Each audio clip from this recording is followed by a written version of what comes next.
Assalamualaikum warahmatullahi wabarakatuh. Mari kita buka dengan bacaan basmalah. Bismillahirrahmanirrahim. Alhamdulillahirabbil alamin. Asyhadu an la ilaha illallah wa asyhadu anna Muhammadar Rasulullah.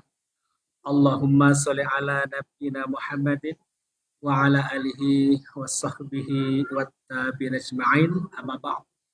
Fa'udzu billahi minasyaitonir rajim. Ya ayyuhalladzina amanu taqullaha haqqa tuqatih wa la tamutunna illa wa antum muslimun. Shadaqallahu. Ibu bapak sekalian, jamaah salat maghrib dan isya yang insyaallah dirahmati Allah. Mohon maaf suara saya lirih. Kalau keras nanti terbatuk-batuk. Malam ini kita mengkaji hadis Arba'in kembali nomor 21 tentang istiqomah dan iman. Kita langsung saja baca hadisnya. Bismillahirrahmanirrahim. An Abi Amrin wa qila Abi Amrah Sufyan bin Abdullah As-Saqafi radhiyallahu anhu qala qultu ya Rasulullah qulli fil islami qawlan la as'alu anhu ahadan ghairak. Qala qul amantu billahi summa istaqim. Rawahu Muslim. Kalau kita terjemahkan di sini, An Abi Amrin, dari Abu Amr. Ada yang menyebutnya sebagai wakila, dikatakan juga dia adalah Abi Amrah. Abu Amrah. Siapa beliau? Beliau bernama Sufyan bin Abdullah As-Saqafi. Jadi Sufyan bin Abdullah As-Saqafi radhiyallahu anhu. Jadi beliau adalah seorang sahabat. Maka dalam hadisnya disebut sebagai radhiyallahu anhu. Pasti dia sahabat. Jadi siapa sahabat? Yang disebut dengan sahabat itu adalah orang yang hidup sezaman dengan Nabi Sallallahu Alaihi Wasallam. Hidup sezaman dengan Nabi Sallallahu Alaihi Wasallam. Dia beragama Islam, wajib beragama Islam. Kemudian dia bertemu Nabi.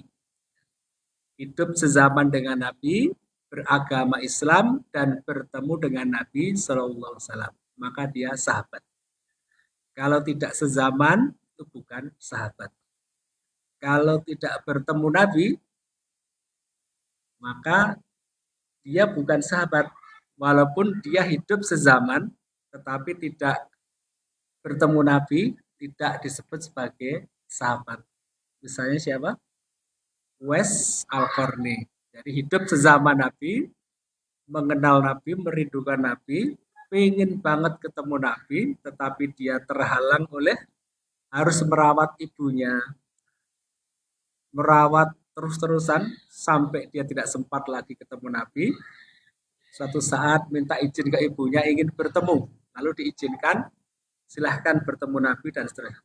Ketika sampai di rumah Nabi Sallallahu Alaihi Wasallam, Nabi Sallallahu Alaihi Wasallam tidak ada di rumah, ketemu dengan Aisyah, maka disuruh pulang kembali, titip salam. Nah, sampai Nabi wafat, maka tidak pernah ketemu Nabi. Jadi Uwais Al-Qarni itu tidak disebut sebagai sahabat sekalipun sezaman dengan Nabi. Sezaman dengan Nabi dan wajib beragama Islam.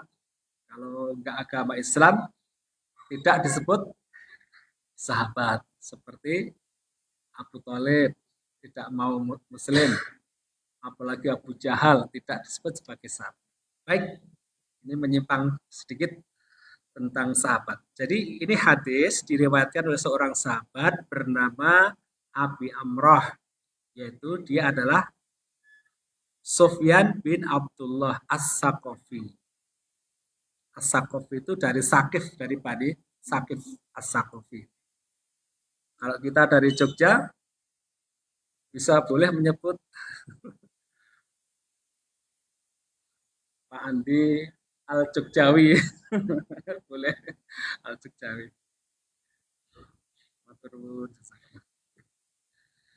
Dari Bani Sakif. Bani Sakif itu di Taif. Taif. Jadi menariknya hadis ini Bapak sekalian, ini Sufyan Abdullah As-Saqafi ini tidak begitu dikenal. Jadi orangnya tidak terlalu terkenal. Nah, lahir dia dari Bani Sakif di Taif. Kita ingat dulu sejarah Nabi Shallallahu Alaihi Wasallam ketika Nabi berdakwah awal-awal itu pernah diusir. Nabi pernah dilempari batu oleh anak-anak kecil. Kemudian Nabi sedih. Nah itu di Taif. Kemudian pada saat Nabi sedih dilempar, dibully apa diejek oleh anak-anak, Nabi ditawari oleh malaikat Jibril, oleh malaikat perlu bantuan. Kalau membutuhkan bantuan kata malaikat, saya bisa timpakan kampung itu dengan gunung ini. Tapi kata Nabi Shallallahu Alaihi Wasallam, jangan, mereka tidak tahu. Aku berharap dari Taif ini lahir generasi nanti ada orang-orang yang beriman. Nah, harapan Nabi Shallallahu Alaihi Wasallam itu terpenuhi. Salah satu dari generasi Taif yaitu di Bani Sakifah ini si Sufyan bin Abdullah As-Saqafi. Sekarang selanjutnya beliau malah meriwayatkan hadis.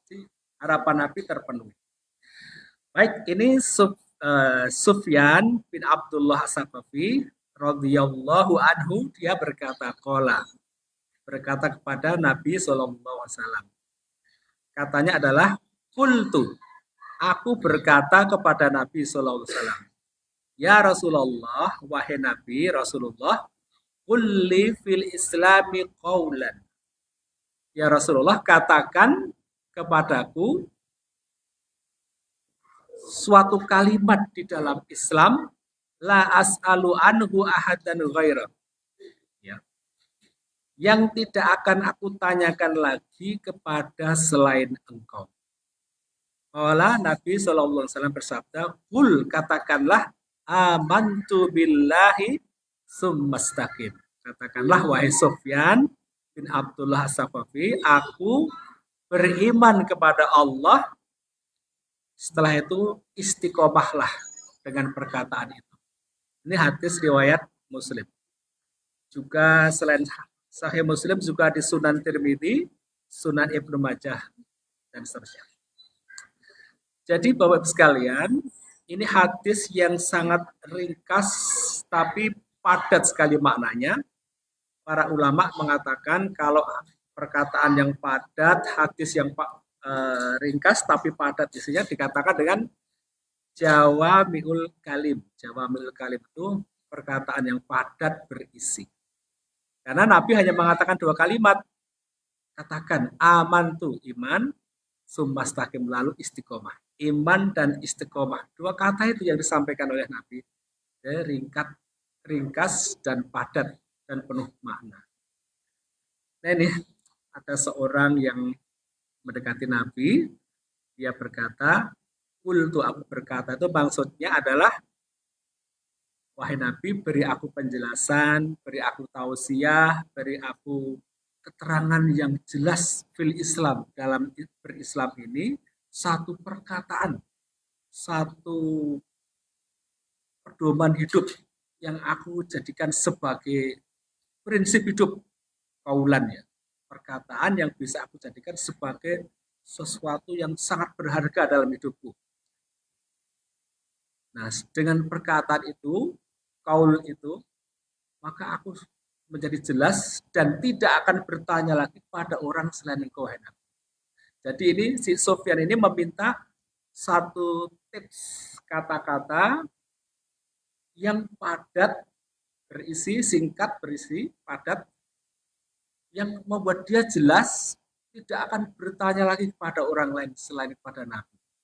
Nah, ini permintaannya repot ya, karena harus singkat tetapi padat gitu. Nah, tapi Nabi SAW mampu menjawabnya dengan katakan amantu, aku beriman billahi, kepada Allah, summastaqim, setelah itu engkau istiqomah. Jadi pesannya, message-nya adalah supaya beriman dan istiqomah. Iman dan istiqomah inilah yang kemudian menjadi satu pedoman hidup bagi Sofyan dan juga seluruh umat Islam supaya menjaga iman dengan cara istiqomah dalam iman. Inilah Jawami'ul Kalim, kalimat yang singkat, dua kalimat iman dan istiqomah, namun dapat menerangkan kepada si penanya tentang seluruh dasar ajaran Islam. Jadi seluruh dasar ajaran Islam intinya ya iman. Caranya mengamalkan dengan istiqomah. Intinya beragama itu ya iman. Jadi kalau orang belum beriman, ya belum agama. Amantu billah.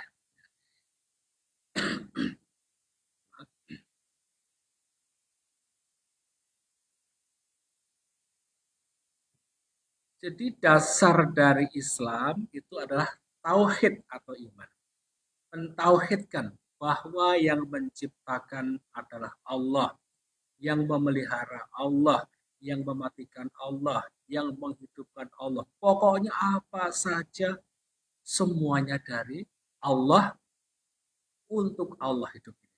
Jadi itulah tauhid. Tauhid itu mengesahkan, menyatukan bahwa seluruh apa saja rezeki datangnya dari Allah.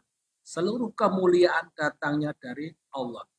Bahkan seluruh sesuatu yang hina juga Allah bisa mendatangkan kehinaan, Allah bisa mendatangkan kemuliaan, Allah bisa mendatangkan rahmat, Allah bisa juga mendatangkan azab, Allah memberikan surga, Allah juga bisa memberikan neraka. Jadi ini semuanya Allah, Allah, Allah. Jadi itu adalah iman. Kalau orang belum mengaku itu, maka belum iman. Belum beriman. Tauhid. Maka inilah sesuatu yang harus dijaga, istiqomah. Sesuatu yang besar fil Islam, dalam akidah Islam dan syariat Islam. Yang lahir dari ucapan Nabi berupa qaulan, ucapan yang mencakup seluruh nilai-nilai agama, itu dua, iman dan istiqomah. Jadi Bapak Ibu sekalian yang dirahmati Allah, iman inilah yang akan membuat kita itu selamat fid dunya wal akhirah. Iman itu yang akan mendatangkan ma'iyatullah, kebersamaan Allah. Kebersamaan Allah itu ada dua. Kebersamaan secara umum, amah, ma'iyatullah amah. Ada juga kebersamaan Allah spesifik khusus. Kebersamaan ma'iyatullah khosah. Khusus hanya untuk orang-orang yang beriman. Kebersamaan Allah yang sifatnya umum, Allah itu membersamai seluruh ciptaannya. Orang kafir dibersamai Allah. Orang kafir minta kekayaan dengan cara bekerja dia, Allah berikan dia kekayaan bagi yang profesional dalam pekerjaannya. Itu semua dari Allah. Orang kafir meminta kebahagiaan dunia, Allah bisa cukupi kebahagiaan di dunia. Walaupun dia tidak berdoa, tidak meminta, tidak memuji, tidak menyembah Allah, tapi Allah membersamai makhluknya. Allah juga menyelamatkan orang-orang kafir dari mara bahaya, dari musibah. Allah itu membersamai seluruh manusia. Seluruh makhluk, bahkan binatang juga. Ini namanya ma'iyatullah ammah, kebersamaan Allah yang sifatnya umum. Hanya saja ma'iyatullah atau kebersamaan Allah yang sifatnya umum ini hanya berhenti di dunia, tidak sampai akhirat. Orang kafir dicukupi oleh Allah dengan kenikmatan dunia, tetapi kenikmatannya tidak akan membawa kenikmatan akhirat. Dia berhenti di dunia. Nanti di akhirat kalau dia tetap dalam kekafirannya, dia tidak akan selamat dari siksa neraka. Jadi kebersamaan Allah di dunia saja. Nah, ma'iyatullah, kebersamaan yang sifatnya khusus, ma'iyatullah al-khasah, khusus, itu hanya diberikan Allah kepada orang-orang yang beriman. Jadi orang beriman dicukupi, diselamatkan, diberi kenikmatan, diberi ujian. Nah itu Allah membersamai orang-orang beriman. Dan kebersamaan Allah terhadap orang yang beriman, yang secara khusus ini nanti berlanjut sampai akhirat. Allah memberi kecukupan pada orang beriman, keselamatan di dunia. Nanti di akhirat juga diselamatkan. Nah, bedanya itu saja.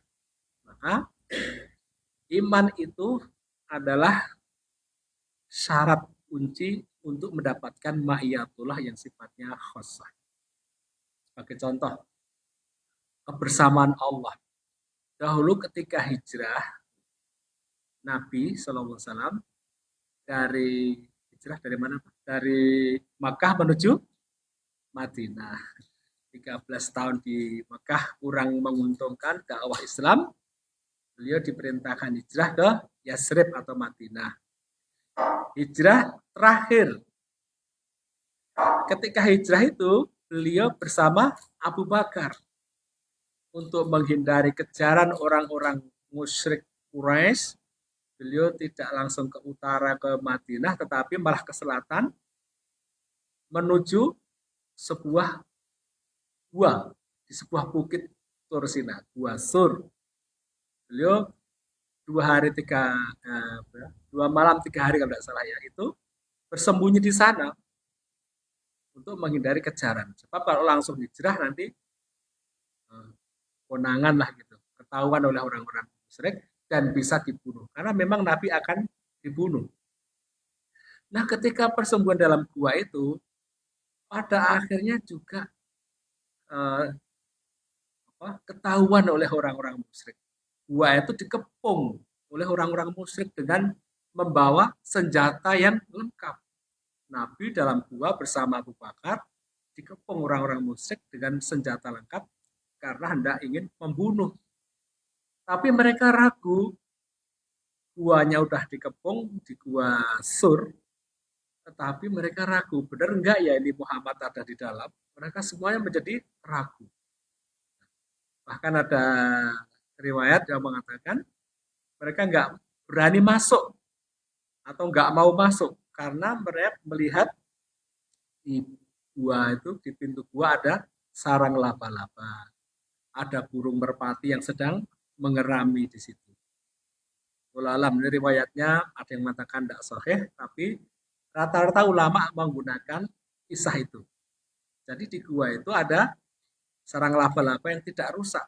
Lalu mereka menyimpulkan, oh tidak mungkin Muhammad ada di dalamnya, karena kalau ada pasti ini rusak sarang laba-laba.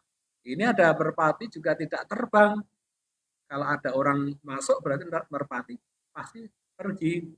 Nah begitu pikiran mereka. Bahkan ada juga kisah yang mengatakan sampai orang-orang musyrik itu lama menunggu di situ, kencing di situ di mulut gua itu. Nah, pada saat genting seperti itu, Bapak sekalian, Abu Bakar tuh melihat aktivitas mereka wira-wiri, ngomong-ngomong gitu. Terlihat kaki-kaki mereka itu. Karena Gua Sur itu, kalau Bapak Ibu pernah ke sana, itu tidak begitu dalam gua itu. Ya lebih dalam dari Gua Selarong, tetapi tidak tidak begitu jauh. Orang di dalam tuh kalau kalau di luar gua melongokkan kepalanya ke mulut gua, itu kelihatan orang yang ada di dalam itu kelihatan. Seandainya mereka melongokkan ke dalam itu pasti kelihatan. Tapi qadarullah Allah menjaga, tidak konangan, tidak ketahuan. Ini yang membuat Abu Bakar gelisah, ketakutan. Takut Abu Bakar karena seluruh nabi-nabi itu pasti akan dibunuh. Nabi Isa dikejar-kejar mau dibunuh, akhirnya disalibkan itu, diangkat oleh Allah, diserupakan orang Nabi Isa. Nabi siapa? Zakaria ya dibunuh dan seterusnya. Wah nih kalau Nabi Muhammad dibunuh gimana dakwah Islam ini? Baru berkembang udah ditangkap. Beliau menangis, Abu Bakar menangis, air matanya itu tetes ke pipi Nabi. Ternyata Kanjeng Nabi sedang berada di pangkuan Abu Bakar. Kanjeng Nabi terbangun. Ada apa Abu Bakar? Lalu dikatakan gawat genting di luar, ada orang-orang yang membunuh panjenengan. Kemudian Nabi mengatakan, wahai Abu Bakar, ma dhannuka bisnainillahu salisuhuma la tahzan innallaha ma'ana. Wahai Abu Bakar, jangan kamu kira hanya kita berdua saja di dalam gua ini, Allah yang ketiga. Kita berdua, Allah yang ketiga. La tahzan, jangan kau sedih, jangan khawatir, innallaha ma'ana. Sesungguhnya Allah bersama kita. Innallaha ma'ana. Sesungguhnya Allah itu bersama kita.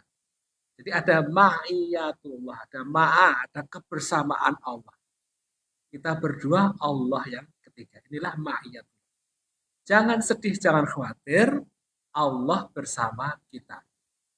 Namanya Abu Bakar, Pak Bu. Abu Bakar itu dijuluki As-Siddiq, orang yang selalu membenarkan perkataan Rasulullah. Namanya Abu Bakar. Apa saja yang dikatakan Rasulullah, dia benarkan. Maka beliau dijuluki As-Siddiq, Abu Bakar yang selalu membenarkan Nabi. Siapa yang menjuluki As-Siddiq? Allah sendiri. Wasaddaqa bil husna, dan yang membenarkan al husna, kebaikan-kebaikan. Siapa? Abu Bakar yang dimaksud itu. Jadi itulah kata Nabi, orang yang dijuluki As-Siddiq oleh Allah. Jadi Abu Bakar As-Siddiq, As-Siddiq itu yang menjuluki Allah. Karena dia selalu membenarkan. Orang-orang mengatakan, bagaimana mungkin Muhammad waktu Isra Mi'raj naik ke langit pulang dalam waktu semalam. Wah, itu hoax. Sekarang itu hoax. Lalu orang-orang mendatangi Abu Bakar, kamu kan yang paling dekat dengan Muhammad. Nah, sekarang apa kata lu? Apa kata kamu? Katanya nabimu, temanmu tuh sampai langit ke-7, balik lagi ke dia cuma semalam. Emang kamu percaya yang kayak gitu? Apa kata Abu Bakar? Kalau baginda Nabi mengatakan demikian, aku membenarkannya. Jadi pokoknya apa yang dari Nabi dia benarkan. Maka inilah As-Siddiq. Nah, termasuk di dalam gua ini Bapak Ibu sekalian, Abu Bakar yang sedih, cemas, khawatir keselamatannya, tapi Kanjeng Nabi mengatakan, la tahzan, jangan sedih, jangan khawatir, Allah bersama kita, langsung membenarkan. Fa'anzala sakinatah. Maka turunlah sakinah, ketenangan ke dalam diri Abu Bakar. Nanti di tulisannya At-Taubah 40, di situ ada kata sakinah. Ketenangan, kebahagiaan dalam hati Abu Bakar. Itu kalau kita Pak Bu di dalam gua itu misalnya bersama Nabi, lalu di luar dikepung tentara Israel, lalu Nabi mengatakan, Bapak-bapak tenang ya, Allah bersama kita. Kira-kira membenarkan enggak kita? Tenang pripun orang Joko koyo ngono tenang. Kanjeng Nabi ki reko-reko wae. Enggak bakal percaya kalau kita. Tapi Abu Bakar As-Siddiq selalu membenarkan. Itu bedanya kita dengan Abu Bakar. Makanya imannya Abu Bakar itu iman yang seluruh umat manusia tidak bisa menanding kecuali Nabi Sallallahu Alaihi Wasallam. Masya Allah. Jadi itulah iman Abu Bakar. Benarkah apa yang dikatakan Nabi? Benar. Ternyata orang-orang musyrik Quraisy yang mengepung tadi itu tidak menemukan orang yang dicari, padahal ada di depan mata sebenarnya. Kalau dia mau nengok gua, ada yang dicari. Tapi tidak mereka lanjutkan pekerjaan mencari Nabi, menangkap Nabi. Jadi begitulah Nabi menolong hambanya dengan cara Allah sendiri, yang tidak diketahui hamba, yang tidak pernah disangka-sangka, tidak pernah dihitung itu. Jadi Allah menyelamatkan manusia, orang-orang beriman, tidak harus dengan didatangkan harimau untuk menerkam orang-orang musuh, tidak perlu. Tetapi cukup dengan laba-laba atau hal-hal yang tidak mereka sangka-sangka itu.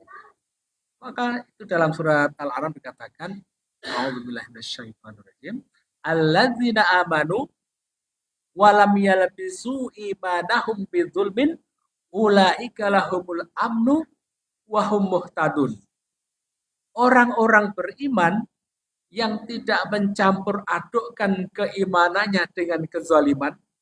Kezaliman itu artinya dengan syirik.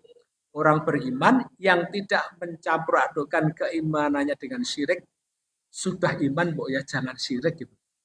Orang iman yang tidak mencampur adukkan keimanan dengan syirik, ulaika lahumul amnu, mereka itu dijamin keamanannya, wahum muhtadun, dan mereka mendapat hidayah, petunjuk jalan. Jadi itu satu, orang yang selalu menjaga iman, tidak mengotori imannya dengan kemusyrikan, Allah akan menjamin keamanan, keselamatan kita di dunia, bahkan nanti sampai akhirat, wahum muhtadun, dan mereka mendapat hidayah petunjuk. Jadi itu, Bapak sekalian, iman harus dijaga agar kita diselamatkan oleh Allah di dunia wal akhirat. Bahkan dalam mara bahaya itu kita diselamatkan oleh Allah, insya Allah. Seandainya tidak selamat dalam bahaya itu, maka Allah menjaga keselamatannya nanti di akhirat selama beriman. Inilah salah satu fadilah terbesar dalam keimanan itu, adanya kebersamaan Allah. Ma'iyatullah secara khusus khosah akan dijaga di dunia wal akhirat. Tidak hanya itu, orang yang beriman itu alladzina amanu wa tatma'inu qulubuhum bidzikrillah ala bidzikrillahi tatma'inul qulub. Orang-orang beriman itu, jadi orang beriman di sini, hati mereka menjadi tenang, itminan, tenang dengan mengingat Allah, dengan zikir kepada Allah. Sebab hanya dengan mengingat Allah, hati menjadi tenang. Jadi kalau kita menjaga keimanan, itu kita akan mendapatkan ketenangan hati, ketenangan batin. Jadi ketenangan hati itu hanya bisa dimiliki oleh orang-orang yang beriman. Orang nggak beriman, batinnya, hatinya nggak tenang. Mereka gelisah karena secara konsep mereka tidak punya pegangan. Hidup ini berpegang pada apa? Hidup ini untuk apa? Siapa yang menjaga kita? Kalau kita butuh pertolongan, minta ke siapa? Secara konsep orang nggak beriman, nggak punya pedoman pegangan. Mereka pasti goyah ketika kena musibah, ketika kena cobaan, ketika bangkrut, ketika ada hal-hal yang mengganggu jiwanya. Orang yang tidak beriman itu sangat gelisah. Tetapi orang yang beriman, hati mereka menjadi tenang dengan mengingat Allah. Sebab hanya dengan ingat Allah, hati menjadi tenang. Gitu. Tidak hanya ketenangan, huwallazi anzalas sakinata fi qulubil mu'minin liyazdadu imanan ma'a imanihim. Dialah Allah yang menurunkan sakinah. Sakinah itu kebahagiaan ke dalam hati orang-orang yang beriman agar bertambah-tambah keimanannya. Surat Al-Fatah. Walladzi anzalas sakinata. Dialah Allah yang menurunkan sakinah, kebahagiaan fi qulubil mu'minin, di dalam hati orang-orang beriman, liyazdadu imanan, agar iman mereka itu bertambah, ma'a imanihim, bertambah di samping iman yang sudah dimiliki, tambah iman lagi. Jadi kalau kita beriman, satu, kita akan diselamatkan oleh Allah, ada kebersamaan Allah dari bahaya, kita akan dijamin keamanannya, dan kita akan mendapatkan hidayah, petunjuk jalan. Yang kedua, kalau kita mempertahankan keimanan, kita akan diberikan itminan, ketenangan hati, ketenangan batin. Dengan mengingat Allah, kita jadi tenang. Yang ketiga, Allah akan berikan kebahagiaan, rasa bahagia dalam orang-orang yang beriman. Jadi, kalau kita hidup ini tidak merasa bahagia, gelisah, galau, coba dicas, imannya dicas, ditambah imannya. Sebab iman itu kan bisa naik, bisa turun. Al-imanu yazidu wa yanqus. Iman itu bisa naik, bertambah, bisa juga berkurang. Yazidu bi ta'ah, bertambahnya iman itu dengan ketaatan kepada Allah, wa yanqusu bil maksiyah. Berkurangnya iman dengan perbuatan maksiat. Jadi ini pemahaman iman. Kalau kita banyak melakukan pendekatan zikir ibadah kepada Allah, iman kita akan bertambah-tambah terus. Semakin banyak ibadah kita, semakin dekat dengan Allah, imannya makin bertambah, makin berkualitas.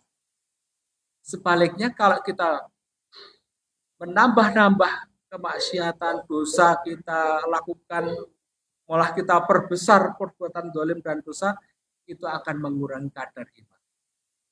Zalim terus-terusan, dosa terus-terusan, nggak pernah tobat, nggak pernah memperbaiki, terus malah nambah dosa, memperbesar dosa, imannya bisa hilang. Iman bisa hilang artinya tinggal di hati. Hati saja dipertanyakan, dicari-cari, ada enggak imanmu itu? Dosamu terlalu besar. Jadi al-imanu yazidu wa yanqus. Yazidu bi ta'ah wa yanqusu bil ma'siyah. Iman bisa bertambah, bisa berkurang. Seperti baterai HP inilah. Handphone itu kalau dipakai terus pasti akan ngedrop. Maka supaya tidak ngedrop, dicas. Malam hari dicas full lagi. Nah, kita ngecas iman dengan ibadah, pengajian, zikir dan sebagainya, bertambah-tambah keimanannya. Berkumpul bersama orang-orang soleh, mendapatkan nasihat-nasihat, nah itu nambah-nambah iman. Jadi begitulah al-iman. Nah, adapun iman yang dimaksud di dalam hadis ini, iman yang tidak hanya berhenti di hati. Sebab yang namanya iman itu adalah al-imanu tasdiqun biqalbi. Yang namanya iman itu ditancapkan di dalam hati, wa iqraru bilisan, diucapkan dengan lisan, wa amalu bil arkan, diwujudkan, dibuktikan dengan anggota tubuh atau dengan amal. Jadi yang namanya iman tiga aspek menikah. Satu, tertanam di dalam hati, pikiran dan jiwa. Yang kedua, terucap dalam lisan. Yang ketiga, terbuktikan dalam amal. Itu yang dimaksud dengan iman. Adapun keyakinan dalam bahasa Indonesia, yakin itu mungkin di hati ya. Itu akidah. Akidah itu betul. Keyakinan. Yaitu iman juga. Iman akidah itu sama. Iman akidah itu sama. Jadi ada ulama yang mendefinisikan akidah itu adalah al-umur, segala perkara, allati ayyusaddiqa biha qalbuk, segala perkara yang hatimu membenarkan. Wa tatmainu ilaiha nafsuk, lalu hatimu menjadi tenang dengannya. Watakunu indaka yakinan, sampai timbul keyakinan dalam dirimu, la yumazi juhur roibun wala yukhalituhu syakun, keyakinan yang tidak bisa dirubah-rubah lagi. Jadi yang namanya keyakinan akidah ya itu adalah segala perkara yang hati itu membenarkan, lalu jiwa menjadi tenang, lalu menjadi sebuah keyakinan yang tidak bisa diganggu, bukan itu namanya akidah. Jadi kalau kita percaya pada keris ya bukan keris daya, bukan keris ini, saya yakin memberi kemuliaan. Dengan keris ini saya jadi mulia, saya jadi selamat, dagangan saya laris, dan seterusnya. Maka ini hati membenarkan itu. Kemudian kalau nggak ada keris ini, saya goncang jiwa saya. Maka keris inilah yang membuat saya sukses. Nah, maka ini masuk wilayah akidah kalau seperti itu. Tetapi kalau keris ini, Allah ini hanya pajangan biasa, orang apa-apa ya sekedar indah, menjaga budaya, nguri-nguri budaya, sejauh itu saja, maka tidak masuk wilayah akidah. Boleh saja. Boleh pakai keris, tapi jaga hati supaya jangan sampai dengan keris ini saya selamat. Tidak. Kalau HP pripun? HP yang buat nggak bawa HP gelisah. Gelisah itu gelisah fitri saja, bukan gelisah akidah, bukan masalah akidah. Jadi ini bukan akidah, insya Allah. Jadi itu ya.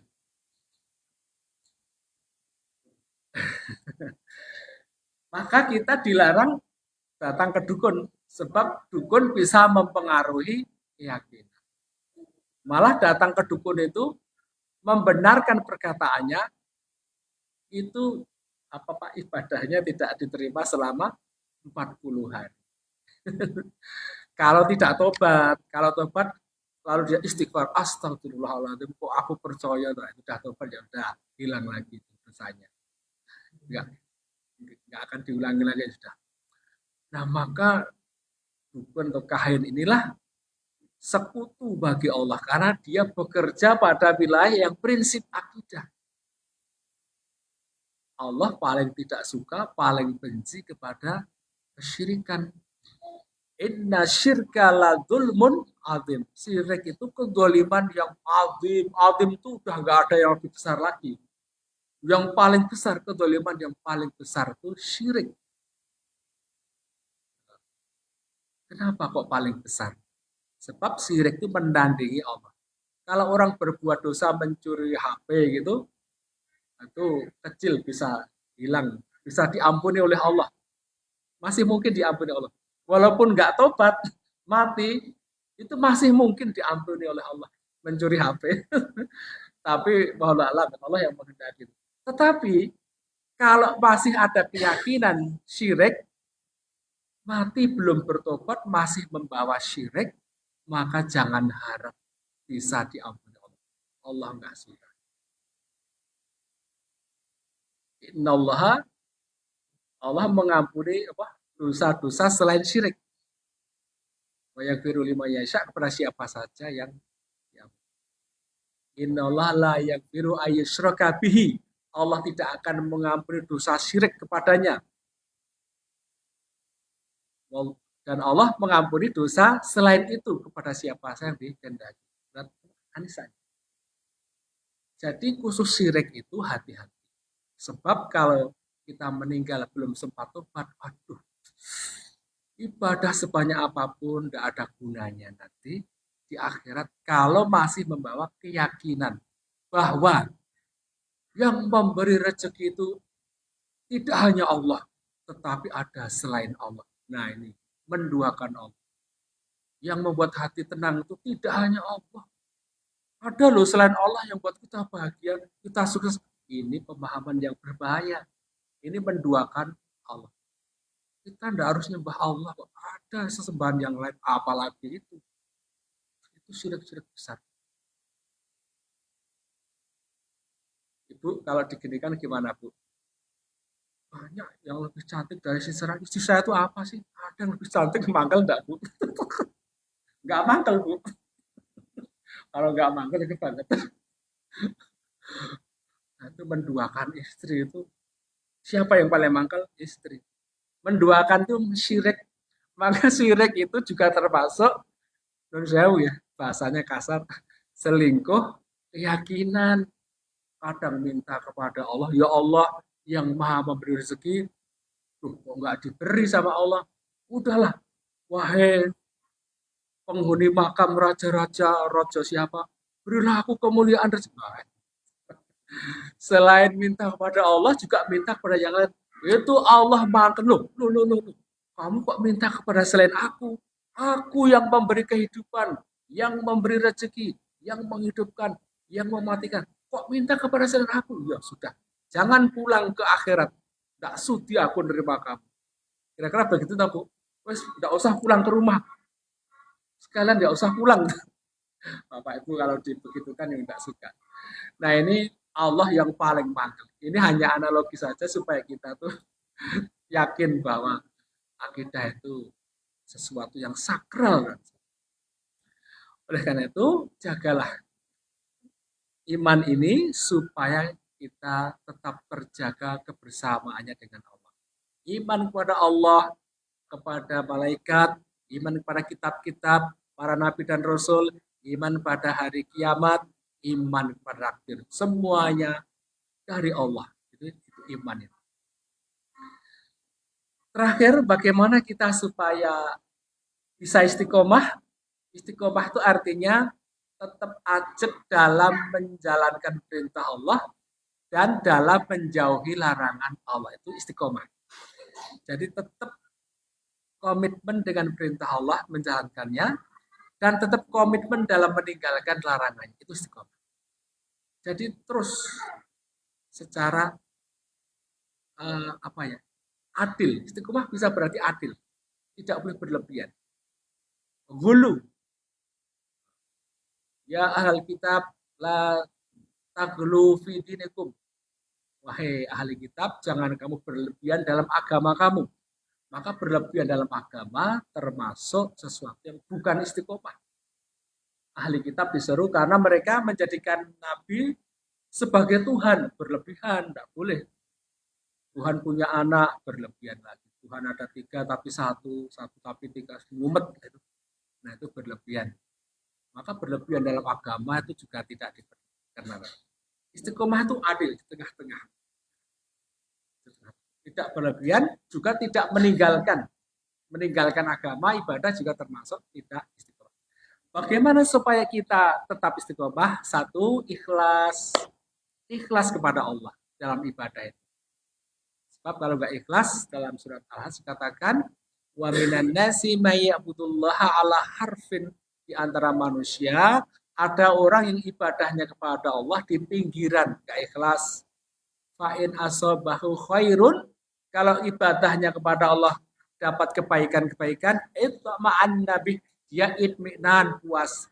Tetapi kalau ibadahnya dapat ujian, fa'in asobatu musibah, fitnah, bala ujian, dia inqolaba, dia balik dari wajah Allah. Khasirat dunia wal akhirah, orang ini rugi dunia akhirat. Dzalika huwal khusran mubin, itulah kerugian yang nyata. Sudah ada ya. Jadi menikah ikhlas kepada Allah, lalu berjamaah, kemudian cari ilmunya, kemudian tetap bergaul bersama orang-orang soleh, itu akan membuat kita istiqomah insyaallah. Aku lupa lihada, assalamualaikum. Monggo kita tutup dengan hamdalah. Alhamdulillahirabbil alamin. Subhanakallahumma wa bihamdika asyhadu an la ilaha illa anta astaghfiruka wa atubu ilaik. Assalamualaikum warahmatullahi wabarakatuh.